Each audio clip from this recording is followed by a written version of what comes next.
ጤና ይስጥልን የተከበራችሁ የህብር ሬዲዮ ቤተሰቦችና አድማጮች የዕለቱን ዜናዎችን እናሰማችኋለን። ዜናው የምናሰማችሁን ሀብታሙ አስፋና ታምሩ ግናን ባለንበት ሰዓት አቆጣጠር የዛሬ ታህሳስ 9 ቀን 2018 ዓ.ም ዜናዎችን ከማሰማታችን በፊት አርዕስተ ዜናውን እናስቀድማለን። የፎከረው ጀነራል ፍርጠጣና የተጠናከረ የፋኖ ወታደራዊ እርምጃ፣ ውሃትና ማስጠንቀቂያው፣ ለጦርነት የታጩት ታዳጊ ምርኮኞች፣ ትራምፕና አዲሱ እርምጃ፣ ዛሬም የቀጠለ የጋምቤላ ወረራና ጥቃት፣ ግድቡና ግብጽ፣ ኬንያና ለጦርነት የዘመቱት የሚሉና ሌሎችም ወቅታዊ ዜናዎች ያለውን ዝርዝሩን እንሆ።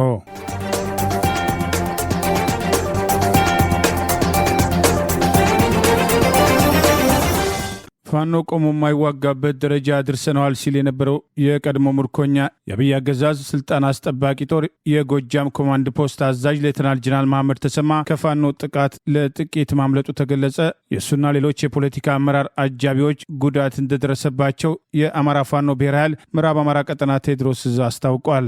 አብይ አህመድ መፈንቅለ መንግስት የአማራ ክልል አመራሮች ካላቸው መካከል ምክትል ፕሬዚዳንቱ አብዱ ሁሴንና ሌተናል ጀነራል መሐመድ ተሰማና ሌሎች የአረመኔው ሰራዊት አመራሮች ሰሜን ሜጫ ገርጨጭ ከተማ ላይ በሁለት ዙ 23 እና ልዩ ኮማንዶ ታጥረው ህዝባዊ ስብሰባ ለማድረግ ሲሞክሩ የአፋብኃ ምዕራብ አማራ ቀጠና ቴዎድሮስ ዕዝ 22ኛ ክፍለ ጦር 4ኛ አለማየሁ ከቤ ሻለቃ ባደረገችው እልህ አስጨራሽ ድንገተኛ ጥቃት አጃቢዎቻቸውን ሲያጡ እነሱ ለጥቂት ማምለጣቸውን ዛሬ ታህሳስ 9 ቀን 2018 የነበረውን ወታደራዊ እንቅስቃሴ አስታኮ ባወጣው መረጃ ገልጿል። የተለመደ ሐሰተኛ የፕሮፓጋንዳ ስራቸውን ለመንዛት ወደ ገርጨጭ ያመሩት የአረመኔው አብይ አህመድ ተላላኪዎች ሰሜን ሜጫ ወረዳ ገርጨጭ ላይ ግን በ22ኛ ክፍለ ጦር 4ኛ በተለምዶ አለማየሁ ከቤ ሻለቃ በገጠማቸው ትንቅንቅ ነፍሳቸውን እንኳን ማትረፍ ተስኗቸው 2 ዙ 23 መሳሪያና ሌሎች የቡድን መሳሪያዎች በውር ድንብር በመተኮስ አጃቢዎቻቸውን ጥለው ያመጧቸው ልዩ ኮማንዶዎች አስጨርሰው ወደ መጡበት ፈርጥጠዋል ሲል የአማራ ፋኖ ብሔራዊ ኃይል ምዕራብ አማራ ቀጠና ቴዎድሮስ ዕዝ ዛሬ ታህሳስ 9 ቀን 2018 ዓ.ም የነበረውን ወታደራዊ ሁኔታ አስታኮ ባወጣው በዚሁ መረጃ ገልጸዋል። ዛሬ ከፋኖ ጥቃት ያመለጡትን ሌተናል ጀነራል መሐመድ ተሰማ ሰሞኑን በፍኖተ ሰላምና በደጋ ዳሞት በብዙ ሺህ ሰራዊትና በሜካናይዝድ ታጅበው ፕሮፓጋንዳ ሲሰሩ የነበሩ አብዱ ሁሴንና መሐመድ ተሰማ የተባሉ የአብይ አህመድ አሽከሮች በዛሬው ዕለት ደቡብ ሜጫ ወረዳ ገርጨጭ ከተማ ታጅበው በመግባት አዳራሹ ስብሰባ ላይ ባሉበት ጀግናው ቴዎድሮስ ዕዝ 22ኛ ክፍለ ጦር በድሽቃ በፈጸመው ጥቃት ነፍስ ያውጪኝ በማለት ወደ መራዊ ሮጠዋል ሲል የአፋብኃ ምዕራብ አማራ ቀጠና ቴዎድሮስ ዕዝ ቃል አቀባይ አርበኛ ማርሸት ፀሐዩ አስታውቋል። ስብሰባው ላይ ያሉ ድሽቃ ያሉበትን አዳራሽ በአውቶማቲክ ተኩስ ሲደበድብ ያጀባቸው የነበረው ጨቅላ ሰራዊት ድንብርብር ወጥቶ ጥሏቸው ፈርጥጦ ብቻቸውን ሲሮጡ የከተማ ነዋሪዎች ተመልክተዋቸዋል ብለዋል። የኑሮ ውድነት ያጎሳቆለው ህዝባችንን ከየቤቱ በጉልበት እየሰበሰቡ ተናጋሪ ካድሬዎች መሃል ላይ በማስቀመጥ ፋኖን በማስረገምና በማሰደብ ርካሽ የፖለቲካ ትርፍ ሲሸቅጡ የሰነበቱት አብዱ ሁሴንና መሐመድ ተሰማ የተባሉ ጸረ አማራ ግለሰቦች ዛሬ በደረሰባቸው መብረቃዊ ጥቃት ለጥቂት ተርፈው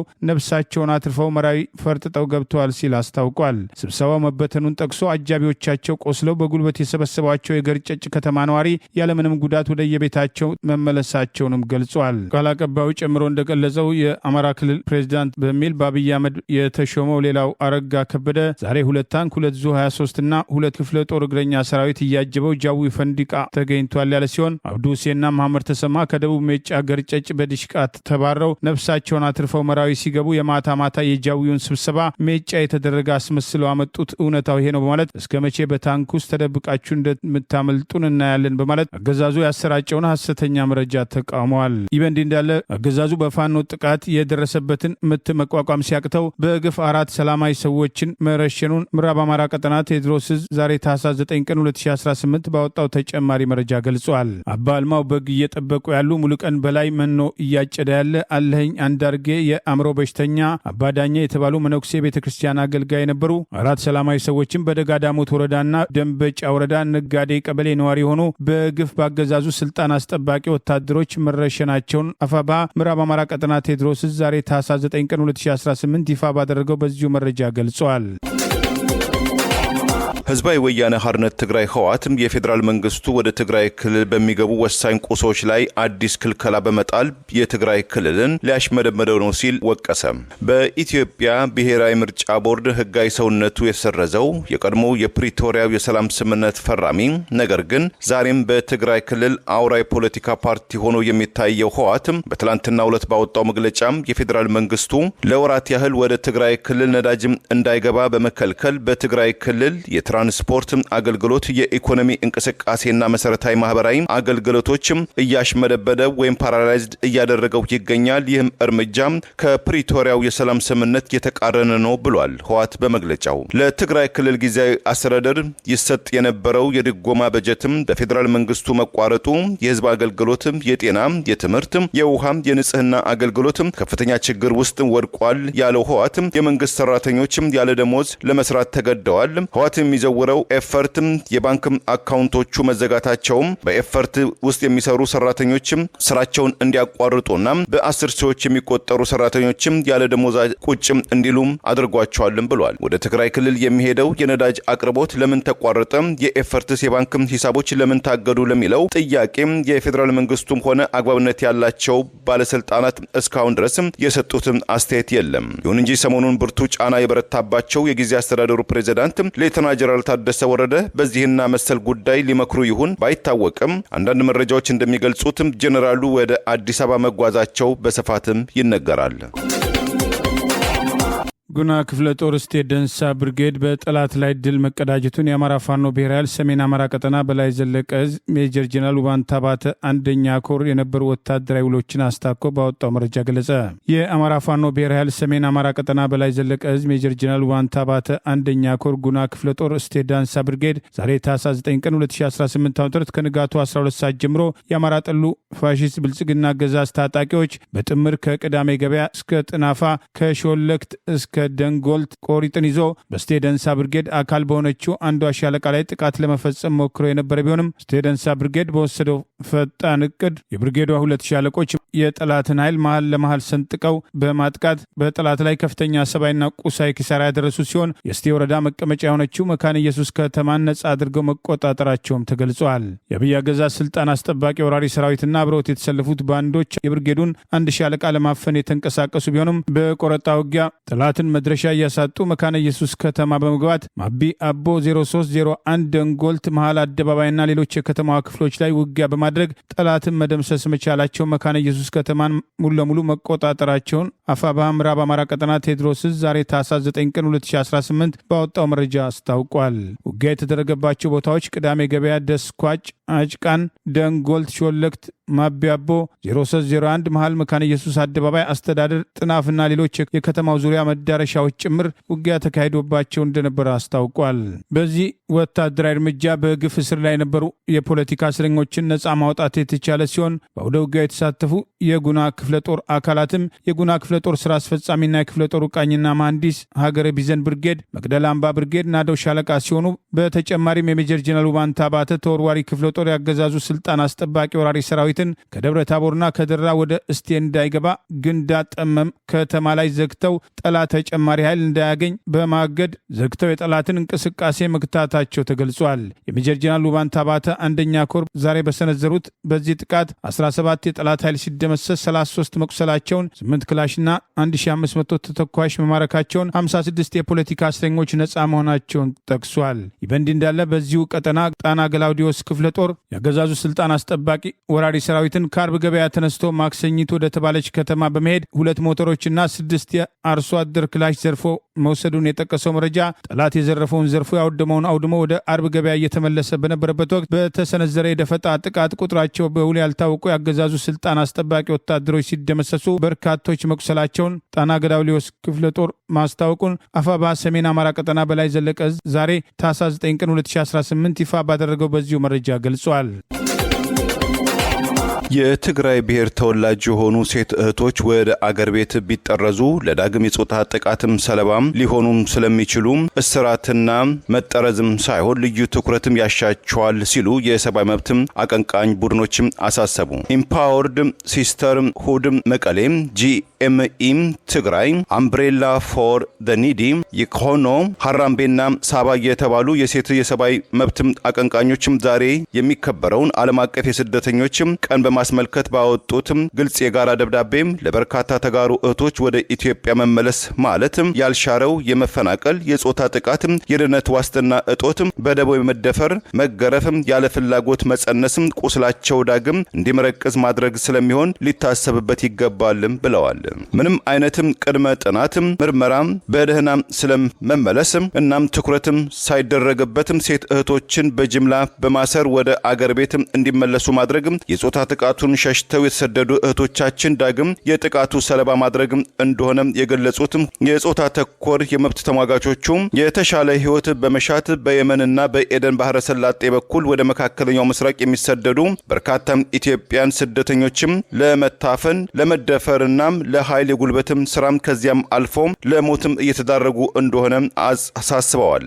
በስተመጨረሻም መንግስታትና ዓለም አቀፍም ተዋንያን ተጋሩ በሆኑ እህቶች ላይ የጅምላ እስራትና የጅምላ ወደ አገር ቤትም መጠረዝም እንዲያቆም በተቃራኒው ያሳለፉት መከራና ስቃይን ከግንዛቤ ውስጥ በመክተትም ትርጉም ያለው ጥበቃ ማገገምና ወንጀል የፈጸሙባቸው ቡድኖችም ተጠያቂዎች እንዲሆኑ ሰላም፣ ፍትህ፣ የሰብአዊ መብት አከባበር ላይ ትኩረት እንዲያደርጉ ሲሉም ጥሪ አቀርበዋል። የአሜሪካ አስተዳደር ከሰሜን ኢትዮጵያ ጦርነትና የተፈጥሮ ችግሮች ጋር በተያያዘ ጊዜያዊ የመኖሪያ ዋስትና በእንግሊዝኛው ምህጻረ ቃል TPSም ሰጥቷቸው የነበሩ 5000 በላይ ኢትዮጵያን እስከ መጪው የካቲት ወይም የፈረንጆቹ ፌብሩዋሪ 13 2026 በቀጣዩ 2 ወራት ድረስ የአሜሪካ ግዛትን ለቀው እንዲወጡም ካልሆነ ግን ከያሉበት ታስረው ወደ አገር ቤት ይባረራሉ የሚል ማስታወቂያ ማስነገሩ መዘገባችን ይታወሳል።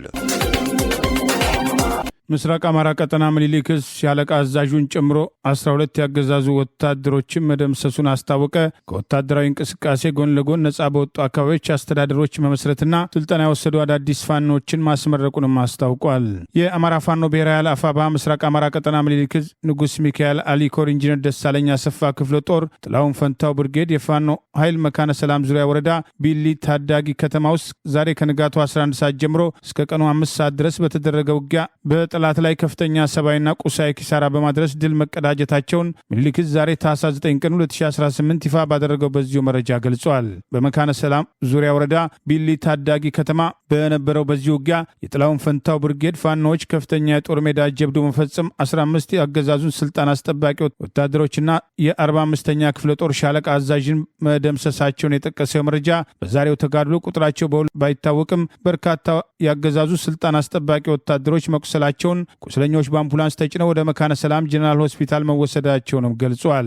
የንጉስ ሚካኤል አሊኮር ሰብሳቢ ሻለቃ አብነው ታደሰና ኢንጂነር ደሳለኝ አሰፋ ክፍለ ጦር አዛዥ አርበኛ ስንደው ገዜ በመሩት በዚህ ውጊያ ቢሊ ላይ ዛሬ ታኅሳስ 9 ቀን 2018 ታላቅ ተጋድሎ መመዝገቡን የጠቀሰው ምኒልክ ዕዝ የሰሜን ምስራቅ ዕዝ 801ኛ ኮር 45ኛ ክፍለ ጦር የተባለው የአብይ አገዛዝ ስልጣን አስጠባቂ ወራሪ ሰራዊት የመካነ ሰላም ቀጠናን መሸፈን አልቻለም ተብሎ ሰሞኑን የ47ኛ ክፍለ ጦር ሰራዊት በድጋፍ ሰጭነት ወደ መካነ ሰላም መግባቱን ተከትሎ ይህ የጠላት ኃይል መጠነ ሰፊ ወረራ ለማድረግ አስቦ የመጀመሪያ ሙከራውን ዛሬ ቢያደርግም ድል ሳይቀናው ቀርቷል ሲል ምኒልክ ዕዝ ባወጣው በዚሁ መረጃ ገልጿል። ይህ በእንዲህ እንዳለ ከወታደራዊ እንቅስቃሴ ጎን ለጎን ነጻ በወጡ አካባቢዎች የጊዜያዊ መንግስት አስተዳደር መዋቅር የመዘርጋቱ ስራ ተጠናክሮ መቀጠሉን ምኒልክ ዕዝ አስታውቋል። ንጉስ ሚካኤል አሊኮር ዋሲ ክፍለ ጦር ነጻ ባወጣችው ቀጠናዎች የጊዜያዊ መንግስት አስተዳደር መዋቅር ዝርጋታን ስራን እያስተባበሩ ምኒልክ ዕዝ የላካቸው ባለሙያዎች ተልኳቸውን በስኬት ማጠናቀቃቸውን ለዙ በላኩት ሪፖርት መግለጻቸውን ጠቅሷል። ከህዝብ ጋር የጋራ መግባባት ላይ ለመድረስ ተከታታይ የምክክር መድረኮች የተዘጋጁ ሲሆን በትግሉ ሂደት የተፈጠሩ ችግሮችን በተመለከተም ሰፊ ውይይት ተደርጎ ለመፍትሄዎቻቸውም ሁሉም ባለድርሻ አካላት የበኩላቸው ሚና እንደሚወጡ የጋራ መግባባት ላይ መድረሳቸውን ይኸው መረጃ ጠቅሷል። ይህ በእንዲህ እንዳለ ምኒልክ ዕዝ የደጋው መብረቅ ኮር ለበርካታ ወራቶች ሲያሰለጥናቸው የነበሩ ፋኖችን በደማቅ ስነ ስርዓት ማስመረቁን ዛሬ ታኅሳስ 9 ቀን 2018 ባወጣው መረጃ አስታውቋል። አፋብኃ ምስራቅ አማራ ቀጠና ምኒልክ ዕዝ የደጋው መብረቅ ኮር ለአራተኛ ዙርና ለበርካታ ወራቶች ሲሰለጥኑ የነበሩ የእግረኛ አሰልጣኝ ፋኖችን በዛሬው ዕለት በደማቅ ስነ ስርዓት ያስመረቀ ሲሆን የአንሻ ክፍለ ጦር ለአራተኛ ዙር ለበርካታ ወራቶች ሲሰለጥኑ የነበሩ እግረኛ የፋኖ ሰልጣኞች በደማቅ ትርኢታዊ ሰልፍ ታጅበው ዛሬ ታኅሳስ 9 ቀን 2018 መመረቃቸውን ጠቅሷል። በምረቃ ስነ ስርዓቱ ላይ የኮሩና ክፍለ ጦሩ ከፍተኛ አመራሮች ተገኝተው ንግግር ያደረጉ ሲሆን የኮሩ ምክትል ዘመቻ መምሪያ አርበኛ ጨለ የማሰለፍ ተስፋው እናንተ የአማራ ህዝብ ሰራዊት ናችሁ፣ በአማራ ህዝብ ላይ የተጋረጠውን ዘር ተኮር ስርዓታዊ አደጋ አከርካሪውን ሰብራችሁ የህዝባችሁን ህልውና እውን ማድረግ ይጠበቅባችኋል ሲል መልእክት ማስተላለፉም ተገልጿል። አርበኛው በዚህ ወቅት ባደረገው ንግግር የአማራ ህዝብ ከፈጣሪው በታች ከእናንተ መዳፍ ሰላሙን እንድትሰጡት ህልውናውን እንድታረጋግጡለት ተስፋ አድርጓል በማለት ተወደደም ተጠላም እኛ አማራዎች መዳኛ መንገዳችን ክንዳችን ላይ ያለው ነፍጣችን ነው። ተገደን በራፋችን ድረስ ገዳዮቻችን መጥተው ነፍጣችንን እንድናነሳ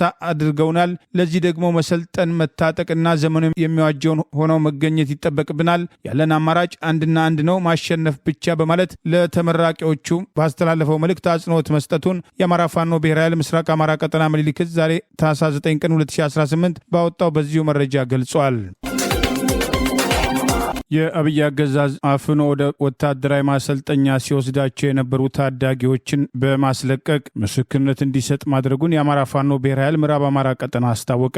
በአማራ ህዝብ ላይ ጦርነት ያወጀ አብይ አህመድ አገዛዝ እድሜያቸው ለጦርነት ያልደረሱና በዓለም አቀፍ የጦር ወንጀል የሚያስጠይቅ ድርጊት የሆነው ታዳጊዎችን ለጦርነት የመመልመል እርምጃን አጠናክሮ የቀጠለው አገዛዝ አፍኖ ወደ ማሰልጠኛ ይዟቸው ሲሄዱ የነበሩ ታዳጊ ህጻናት በአማራ ፋኖ ብሔራዊ ኃይል ቴዎድሮስ ዕዝ 109ኛ ኮር 77ኛ ክፍለ ጦር ቃኝና መሐንዲስ ሻለቃ ከመንገድ ላይ መማረክ መቻሉ ተገልጿል። ህጻናቱን በተለያዩ መደለያዎች አታለው ወደ ጦርነትና ለጦርነት ስልጠና እንደሚሄዱ ሳይነግሩ እንደያዟቸው ከተማረኩ በኋላ በሰጡት ምስክርነት አረጋግጠዋል። ህጻናትን ለጦርነት መዋል ዓለም አቀፋዊ ወንጀል መሆኑን ያስታወሰው አፋብኃ ምዕራብ አማራ ቀጠና ቴዎድሮስ ዕዝ ይህንን በመተላለፍ የብልጽግና አረመኔ አመራር በተደጋጋሚ ህጻናትን ከትምህርት ቤት እየመለመለ ወደ ስልጠና እየላከ በጦርነት እያስጨፈጨፋቸው ይገኛል። በውጊያ የማረክናቸው ህጻናትም የስነ ልቦና ጫና ውስጥ በመግባታቸው የጤና መታወክና የአእምሮ ሰላም እንዳጡ በተለያዩ ጊዜ ያረጋግጡት ጉዳይ ነው በማለት ድርጊቱን አጋልጧል። ከዚህ በፊት ደብረ ማርቆስ ዙሪያ በረኛው ጁምላ ብርጌድ በርካታ ህጻናትን በ2016 ዓ.ም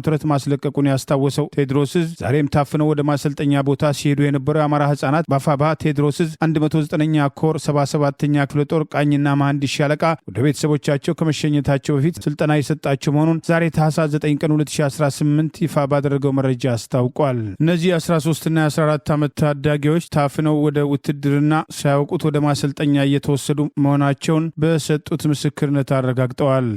ግርማው አለም ነው ይባላል። አገሬ ጃዊ ነው። እድሜ 14 ያመጡኝ ቀበሌ 4 አቤ መሩ ሃይላንድ እየለቀምኩ ያለ ልብስ ንስጥ ምናምን ብሎ ይዞ ይመጣና ምግብ ምናምን አለ ይዞ ይመጣ መውጣት አይቻልም ምናምን አይሻልኩኝ እያልኩ አስገባኝና ሲመጣ መኪናው ሲመጣ ይዞ ነው ታዲያ ሞከር ላይ ወሰደና 3 ቀን ምናምን ሜዲካል ምናምን አየን አስቀመጥ ታዲያ በ6 ምናምን በላይ የሚባል ምንሻ ነው ይዞን ሄደ 4 ነበር ይዞን ሄደና ልብስ ሰጠን ምናምን ከዛም በኋላ አስገባን ብስኩት ሰጠን አንዳንዱ ታዲያችን በላ በ3 ቀን ምናምን ሜዲካል ወሰደና አየን ሜዲካል አልፋችኋል ምናምን አለ ታዲያ ወሰደን በሳምንቱ ምናምን መኪና መጣ ወሰደን። እኔ ዳዊት አደሰ እባላለሁ። ገጠር ነው የምኖረው። ጠጉራችን ወጣ እድሜ 15 ዓመቴ ነው። ጠጉራችን መስተካከል ወጣ ከጓደኛዬ ጋር ከዛም በኋላ ከፖሊስ ጣቢያው ጠገብ ላይ እኛን ያዘና ከነሞ አመጣና አንዳንድ ሰጠን። ከዛም በኋላ መንገድ ላይ እየመጣን እያለ ከዛም በኋላ አሁን እዚህ ያለ በራብ ተጎድተን ነበር። ከዛም በኋላ ከመጣን በኋላ መንገድ ላይ ፋኖ ተይዘን ራት ምንም በልተን እኛም ጧግን ከነበረ ያድመራ የመጣው መራውኛ ቆልና ገበያ እየመጣለ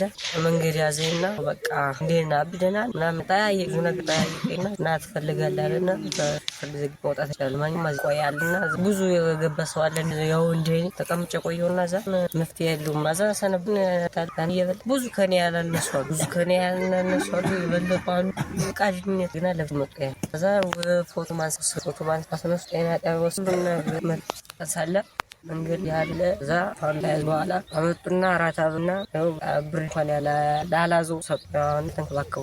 ስሜ አብርሃም ይባላል። የመጣሁት ከደቡብ አቸፈ ከዱር ከተማ ነው። ከዚህ በፊት ወታደር ነበርኩ። ሀገሬን በአቅሜ አገልግያለሁ። ግን ስርዓቱን አይቼ ስርዓቱ ስላልተመቸኝ ከመከላከያ ሰራዊት በመክዳት ወደ ፋኖ ሊቀላቀል በሚሄድበት ሰዓት ያጎቴ ልጅ ወደ አጸያፊ ስርዓት ሊቀላቀል ሲል አትቀላቀልም በሚል እሱ ለማስወጣት በምልበት ሰዓት እኔም አብሬ መኪና ውስጥ ተጭኜ እየሄዱ ያለው ከዛም በኋላ አማራው ፋኖ መንገድ ላይ አስቀርቶናል እና በእንክብካቤ እየተንከባከበን ይገኛል አሁን ላይ ማለት ነው። እና አሁን እንደዚህ የምታያቸው ህጻናቶች ጠቅላላ ለውትድርና እድሜያቸው ያልደረሱ ናቸው። በግዳጅ በሚኒሻና በፖሊስ ለራሱ ጥቅም ሲል በ1000 እና በ500 ብር እየሸጠ በግዳጅ ጠቅላላ ተገደው የመጡ ናቸው። እንደዚህ የምታያቸው ማለት ነው። በፊት የውትድርና ሰዓት ስርዓት አሪፍ ነበረ። አሁን ግን ጠቅላላ ለጥቅም ነው ማለት ነው ያለው ነገር እና እንደዚህ የምታያቸው ጠቅላላ ተገደው ወዶ ፈቅዶ የገባ የለም እንደምታዩት ማለት ነው። የአሜሪካው ፕሬዚዳንት ዶናልድ ትራምፕ ለመከላከያ ሰራዊት አባላት $1776 የጀግና ክፍያ ለማድረግ ቃል መግባታቸውን ገለጹ። ለ1.45 ሚሊዮን የአሜሪካ ወታደሮች የሚደረገው ክፍያ የተወሰነ ገንዘብ የተገኘውም ከታሪፍ መሆኑን ፕሬዚዳንቱም አስታውቀዋል።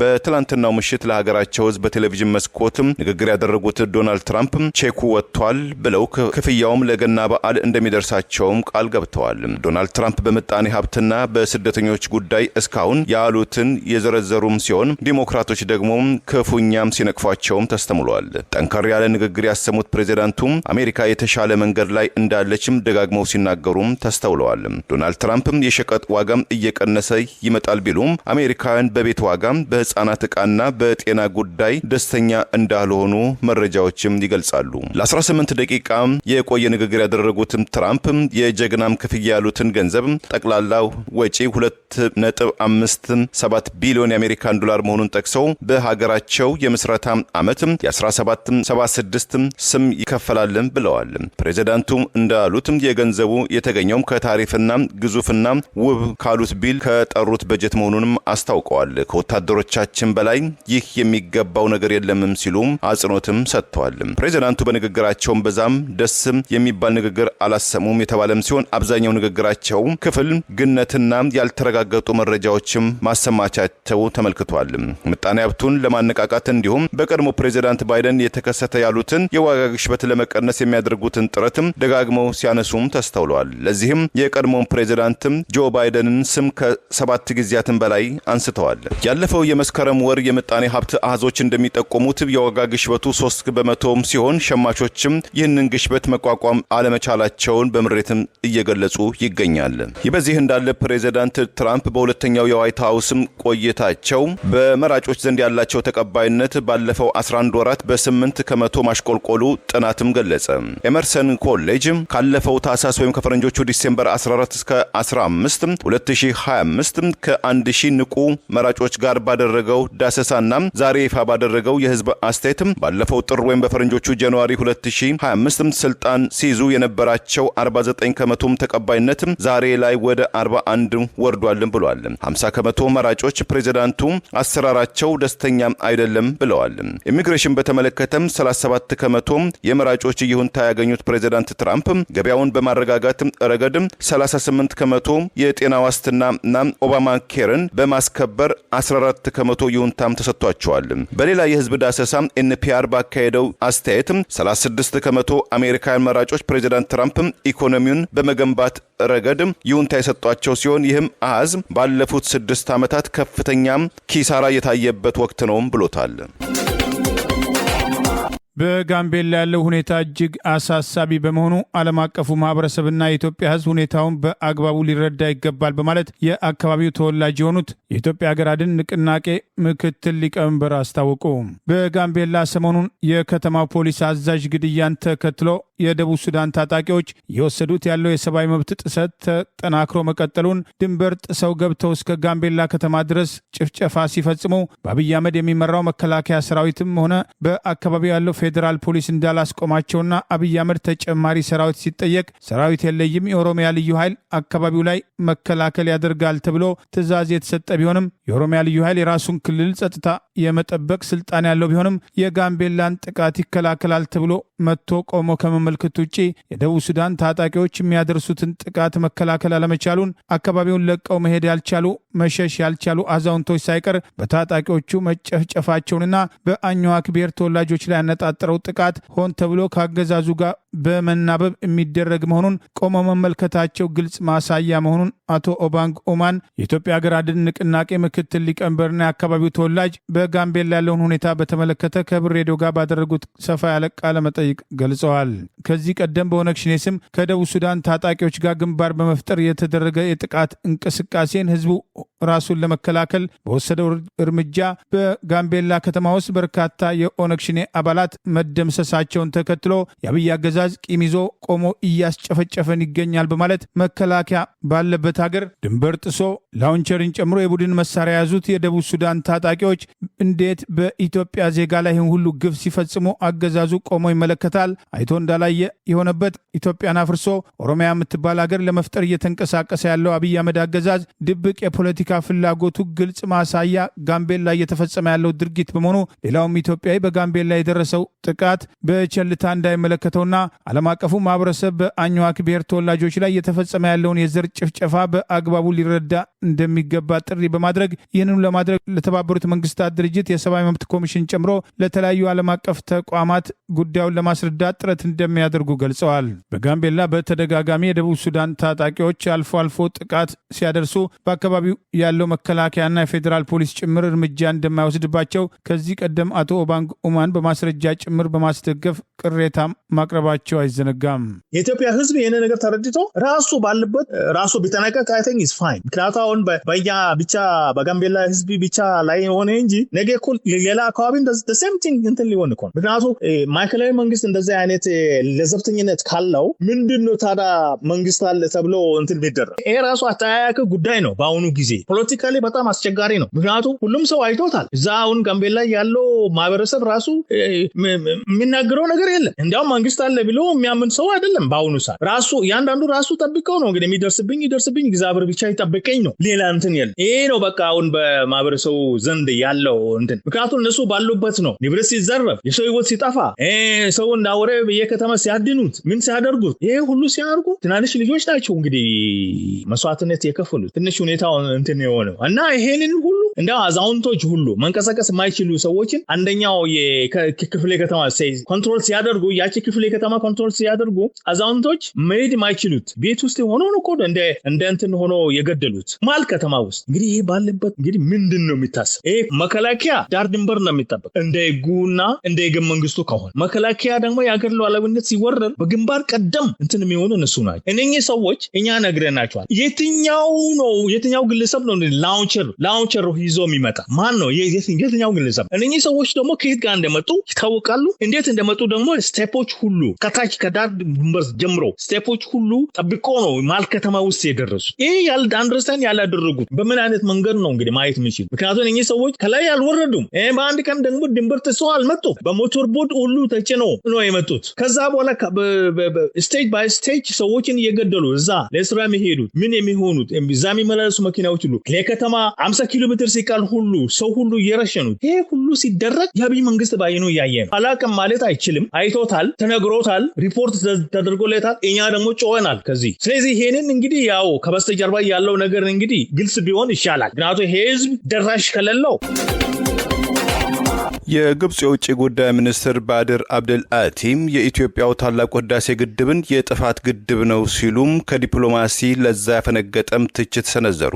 ዘኒው አረብ ድህረ ገጽም እንደዘገበው የአፍ ወለምታም ያልታየባቸው ነገር ግን ሆነ ብለው በኢትዮጵያው ታላቁ ህዳሴ ግድብ ላይ የሰላ አስተያየት የሰነዘሩት ባድር ባለፈው ሳምንት በታሂር ቤተ መንግስት ከሚገኘው የአገሪቱ የውጭ ጉዳይ ሚኒስትር ጽህፈት ቤትም ከተወሰኑ የዩኒቨርሲቲ ተማሪዎች ጋር በነበራቸው ቆይታ ይህ የኢትዮጵያ ታላቁ ህዳሴ ግድብ የህዳሴ ግድብ ብላችሁ አትጥሩ፣ ይህ ግድብ የመፍረስና የጥፋት ግድብ ነው። ምክንያቱም ኢትዮጵያም ግድቡን የገደበችው በስምምነትና በዓለም አቀፍ ህጎችም ከለላም ሳይሆን በተናጥል የወሰደችው እርምጃ አካል በመሆኑ ነው ብለዋል። ላለፉት 10 ዓመታት የግብጽ መሪዎች በታላቁ የኢትዮጵያ ህዳሴ ግድብ ዙሪያ የሚሰጧቸው አስተያየቶችም ጥንቃቄና ዓለም አቀፋዊ ጣልቃ ገብነትን የሚጋብዙ ንግግር እንደነበሩ ያወሳው ዘገባው ኢትዮጵያም ለግድቡ ዙሪያ አሳሪና አስገዳጅ ስምምነትም እንዳይካሄድ መወሰኗን ያስነሳው ቁጣም ሳይሆን እንዳልቀረም ገምቷል።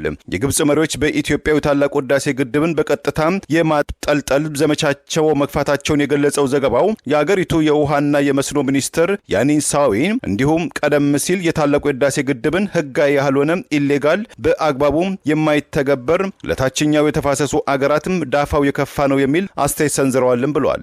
በአገር ውስጥም ፖለቲካም በርካታም ተቃርኖ አስተያየቶችና ጽንፎች ውስጥ የሚገኙ ኢትዮጵያውያን ከታሪካዊ አድዋም ድል ጦርነት ወዲህም በታላቁ የህዳሴው ግድብ ዙሪያ በአመዛኙ አስማሚ አቋም እንዳላቸው ለዚህም ከእንጨትም ለቃሚዋም ከጫማ አጽጁ አንስቶም ታላላቅ ፖለቲከኞችና ልሂቃንና ባለሀብቶች የበኩላቸውን የገንዘብ፣ የማቴሪያል፣ የሞራል እንደዚሁም እስከ ህይወት መስዋዕትነት መክፈላቸው የአደባባይ ሚስጥር ነው። በኦሮሚያ ክልል ማንነትና ሃይማኖት ተኮር ጥቃቱ ተጠናክሮ ቀጥሏል። ዛሬም 5 የኦርቶዶክስ እምነት ተከታይ የሆኑ ሰላማዊ ሰዎች ኦነግ ሸኔ የሚል ስም በተሰጣቸው ታጣቂዎች ታፍነው መወሰዳቸው ተገለጸ። በኦሮሚያ ክልል ባሩሲ በኦርቶዶክስ እምነት ተከታዮችና በአማራ ብሔር ተወላጆች ላይ ያነጣጠረው ጥቃት እንዳላበቃ ዛሬ ታኅሳስ 9 ቀን 2018 ዓ.ም ካሪሲ ሮቤ በቅርብ ርቀት ላይ በምትገኘው አኪያ በምትባል ቀበሌ በግብርና ስራ ላይ የነበሩ 5 የአንድ ቤተሰብ አባላት በታጣቂዎች ታፍነው መወሰዳቸው ታውቋል። ነጋሽ ማሞ፣ ሐምዴ ማሞ፣ ፈጠነ ማሞ፣ ዘየደ ውድነ፣ ዮሐንስ ሰለሞን የተባሉት የአንድ ቤተሰብ አባላት በዛሬው ዕለት በታጣቂዎች ታፍነው መወሰዳቸውን ከአካባቢ የወጣው መረጃ ይገልጻል። ባሩሲ የተፈጸመ ያለው በአማራ ብሔር ተወላጆችና በኦርቶዶክስ እምነት ተከታዮች ላይ ያነጣጠረው ጥቃት ወደ ወለጋ መዛወሩን ተቆርቋሪና ሰሚ ያጣ ጥቃት ተባብሶ ቀጥሏል በማለት እናት ፓርቲ ትላንት በመግለጫ ጥሪ ማድረጉና ሰሞኑን በወለጋ የተገደሉት የሃይማኖት አባቶች አስከሬናቸው ጭምር አለመገኘቱ የጥቃቱን ደረጃ በግልጽ እንደሚያሳይ ጠቅሶ ህዝቡና የእምነቱ ተከታዮች ለጉዳዩ ትኩረት እንዲሰጡ ጥሪ ማድረጉ አይዘነጋም።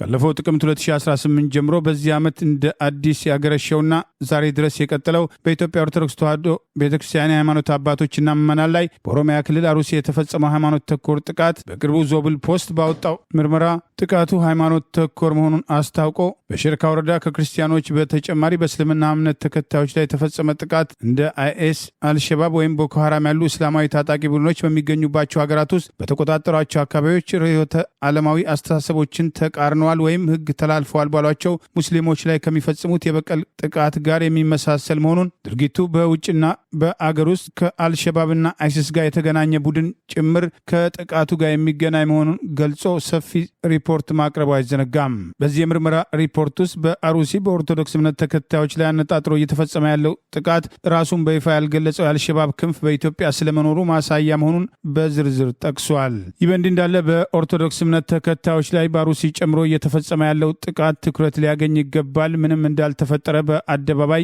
የእምነቱ ተከታዮችና ሃይማኖት አባቶች እያደረጓቸው ያሉ እንቅስቃሴዎች አገዛዙ ሽፋን የሚሰጣቸው የፖለቲካ ፍላጎቱን ለማስፈጸም በተቀነባበረ መንገድ ከጀርባ የሚመራውን ጥቃት እንዲገፋበት አድርጓል የሚሉ ወቀሳዎች ዛሬም ተከትሎ የቀረበ ሲሆን ይህንን ተከትሎ በቅርቡ በመስቀል አደባባይ ይደረጋል የተባለው የአላፋት ዝማሬ ላይ አሩሲን ጨምሮ በኦርቶዶክስ እምነት ተከታዮች ላይ እየተፈጸመ ያለው ጥቃት በይፋ እስካልተገለጸና እስካልተወገዘ ድረስ ነጭ ለብሶ በርከት ብሎ ዝማሬ ማሰማት ብቻ ውጤት አያመጣም የሚሉ ተቃውሞችና የለም መዘመር አለብን የሚሉ ድጋፎች ዛሬም መደመጥ ቀጥለዋል። ኬንያ በሩሲያና በዩክሬን ደም አፋሳሽ ጦርነት ላይ ከሞስኮ ጎን ተሰልፈው ሲዋጉ ነበሩ ያለቻቸውን በርካታ ዜጎቿን መመለሷም ተገለጸ። በርካታም ኬንያውያን ወደ አገር ቤት መልሱም በማለት ሞስኮ የሚገኘውን ኤምባሲያቸውን እየተማጸኑ ይገኛሉም ተባለ። የተለያዩ የኬንያ የአገር ውስጥ መገናኛ ብዙሃን እንደዘገቡትም የኬንያ መንግስትም ከሩሲያ ጎን ተሰልፈው ሲዋጉ ነበር ያላቸውን 18 ዜጎቹን በሰላም ወደ አገር ቤትም መልሷል። በትንሹም 82 የሚጠጉ ኬንያውያን ሞስኮ የሚገኘውን የአገራቸው ኤምባሲን እባካችሁ ወደ አገራችን መልሱን በማለትም መማጸናቸውን ዘ ስታንዳርድ የተባለው የአገሪቱ ጋዜጣ ዘግቧል። እንደ ዕለታዊው ዴይሊ ኔሽን ዘገባም ወደ አገራቸው ኬንያም ከተመለሱ በርካታ የሩሲያ ዘማችም ኬንያውያን መካከል የተወሰኑት በአውደ ግንባሩ ላይ ክፉኛ ጉዳት እንደደረሰባቸው ቀደም ሲል ከኬንያ ወደ ሩሲያ የተጓዙትም የሲቪል ስራና ደጎስ ያለ ክፍያ ይሰጣቸዋል የሚል ማማለያ ከሰጣቸው በኋላ እንደነበረ ምንም አይነትም የቀደመ ወታደራዊ ልምምድ የሌላቸው መሆኑን በምሬትም ገልጸዋል። ይህ ብሔራዊ ማጭበርበርና ውርደትም ተከትሎ የኬንያ መንግስት በአገር ውስጥ የሚገኙ ወደ 600 የሚጠጉ አጭበርባሪ ድርጅቶችን ፈቃዳቸውን መሰረዙን የጠቀሰው ዘገባው በማያውቁትም ጦርነት በማያውቁትም ዓላማ ከሩሲያና ከዩክሬን ጦርነት ውስጥ አጣብቂኝ ውስጥ የወደቁ ከ200 በላይ ኬንያን ዜጎች በሩሲያ ተመልምለው ወደ ሞስኮ ማቅናታቸው ተዘግቧል። ኬንያውያን በዩክሬን መንግስት በጦር እስረኝነት የታሰሩባትን ሌላ ለጊዜው ቁጥራቸው ያልተገለጸም ዜጎቿን ለማስለቀቅ ከኪየቭ መንግስት ባለስልጣናት ጋር ውይይት በማድረግ ላይ እንደምትገኝም ተገልጿል።